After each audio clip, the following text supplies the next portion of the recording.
Assalamualaikum warahmatullahi wabarakatuh. Selamat pagi Bapak dan teman-teman sekalian. Di sini saya dan rekan kelompok saya ingin menjelaskan tentang proyek kedua kami untuk permainan game Tic-Tac-Toe.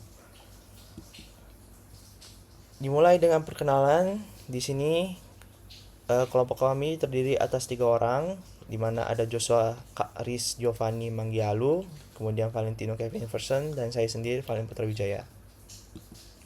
Pertama saya ingin menjelaskan tentang permainan Tic-Tac-Toe. Tic-Tac-Toe sendiri adalah permainan yang dimainkan oleh 2 orang atau 2 player secara bergantian, di mana mereka akan mengisi kolom-kolom 3x3 secara bergantian menggunakan variabel X atau O.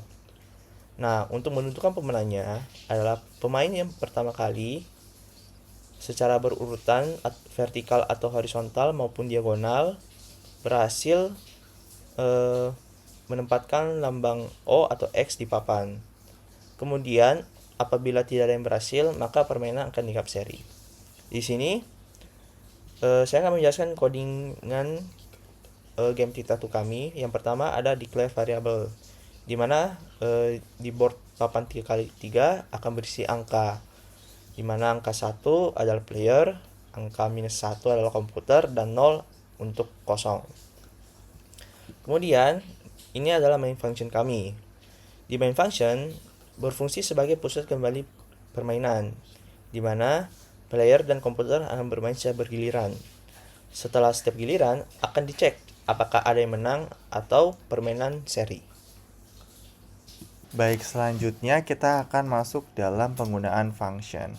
Jadi di sini function pertama yang kita gunakan ada dua, yaitu function initialize board dan juga function print board. Yang pertama function initialize board ini kita gunakan untuk mereset ulang papan sebelum permainan dimulai. Jadi di sini kita menggunakan looping for, di mana setiap kotak atau setiap kolom dan baris pada papan akan kita isi dengan nilai empty, atau dalam hal ini empty bernilai kosong, di mana nilai kosong itu menandakan bahwa papannya belum diisi atau kotak kolom dan baris tersebut belum diisi atau masih kosong. Nah, function ini sangat penting agar tidak ada nilai sisa atau tidak ada simbol yang masih tersisa dari permainan sebelumnya, atau benar-benar memastikan bahwa kolom dan barisnya itu masih kosong dan belum ada nilainya. Lalu function yang berikutnya ada function print board, di mana function ini kita gunakan untuk menampilkan papan permainan ke layar. Di sini kita juga menggunakan loop untuk mengecek isi tiap kotaknya.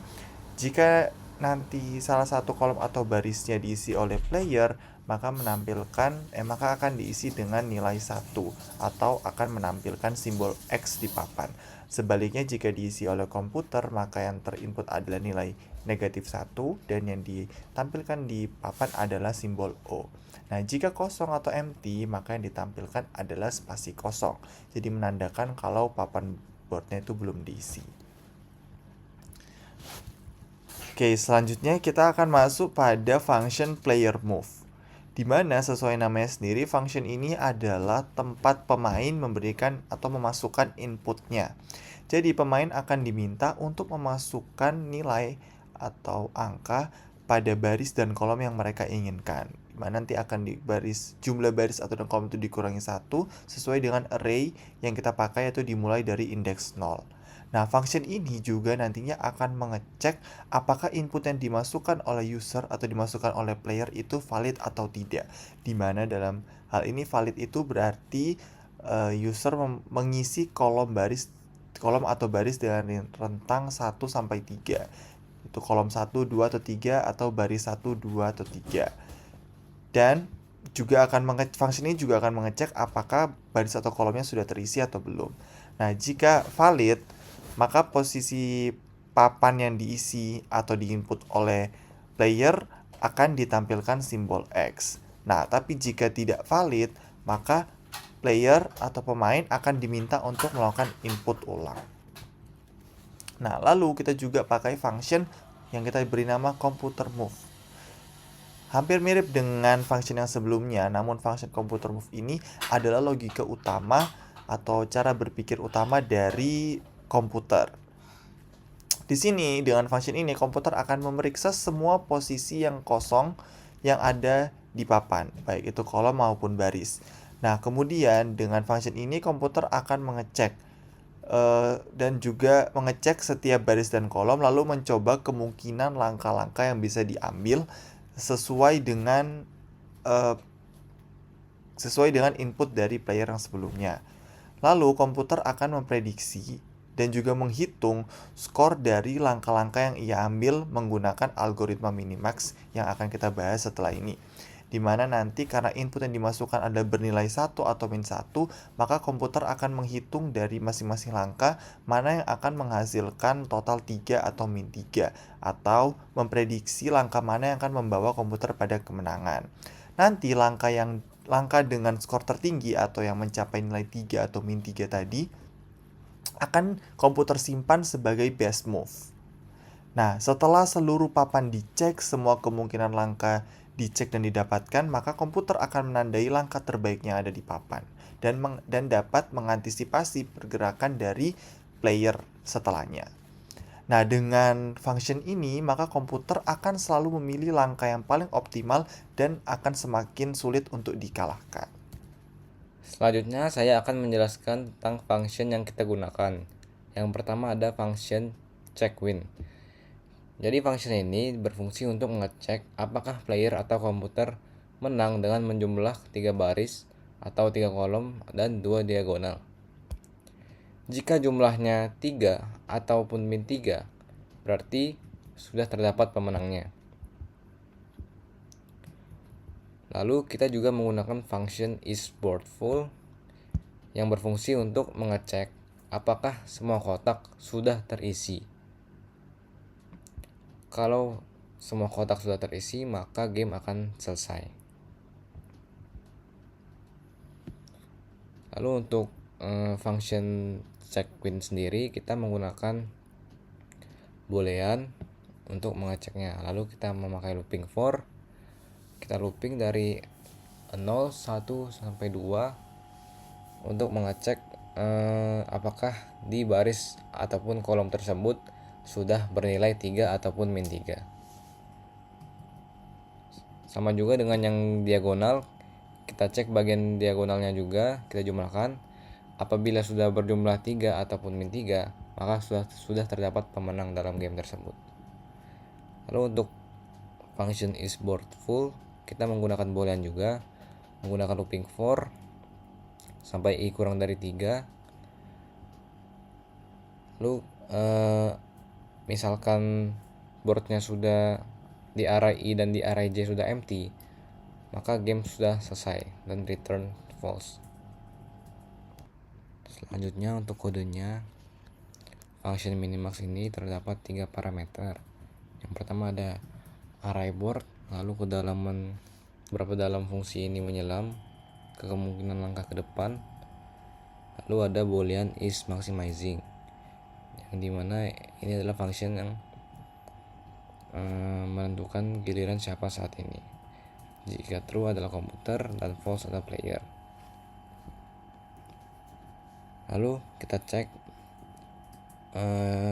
jika check winnya komputer, maka return 3. Jika check winnya player, maka return min 3, yang berarti player yang menang. Nah, apabila boardnya penuh, maka return 0, yang berarti permainan seri. Setelah itu kita cek lagi untuk langkah komputer. Jadi yang pertama kita simpan variabel base score sama dengan min value yang sudah kita tetapkan di awal. Lalu kita looping sampai i kurang dari 3. Lalu setelah kita looping i tadi, kita looping lagi i tadi ke dalam j. Sama aja, j kurang dari 3. Lalu ini fungsinya untuk mengecek langkah terbaik yang bisa dilakukan oleh komputer. Jadi awalnya boardnya akan empty dulu, lalu diisi oleh komputer, dan dari board yang sudah diisi tadi kita cek langkah mana yang terbaik. Setelah kita looping semuanya, kita sudah mendapatkan nilai minimaxnya. Lalu untuk menentukan gerakannya tinggal dari function minimax yang sudah kita lakukan tadi.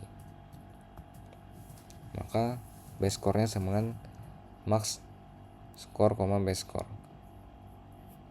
Lalu return base score-nya. Nah, apabila yang tadi adalah sedang berada di giliran pemainnya atau user, sama aja kita simpan nilai base score sama dengan max value. Lalu kita looping for i kurang dari 3, lalu i nya juga kita looping di dalam j. Jadi fungsi ini untuk mengecek langkah mana yang paling buruk bagi komputer. Jadi dicek dulu if boardnya empty, lalu di looping boardnya akan diisi oleh player. Lalu di looping, lalu kita gunakan function minimax untuk mencari skor yang paling rendah supaya meminimalisir kekalahan dari komputer. Setelah itu base score-nya kita masukkan min score, base score. Lalu nilai base score-nya kita return. Fungsi akan terus berulang dan menilai semua kemungkinan hingga komputer menemukan langkah terbaik supaya komputernya tidak akan kalah.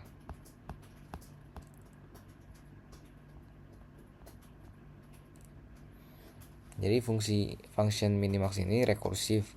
Jadi dia akan memanggil dirinya sendiri berkali-kali.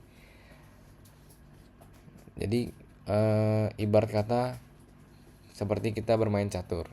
Lalu kita berpikir, kalau misalkan kita jalan ke sini, musuh kita akan kemana. Lalu setelah itu kita bisa kemana-mana. Ya logikanya seperti itu kira-kira. Baiklah, sekian dari kelompok 13. Terima kasih. Salam untuk Pak Kartono dan teman-teman.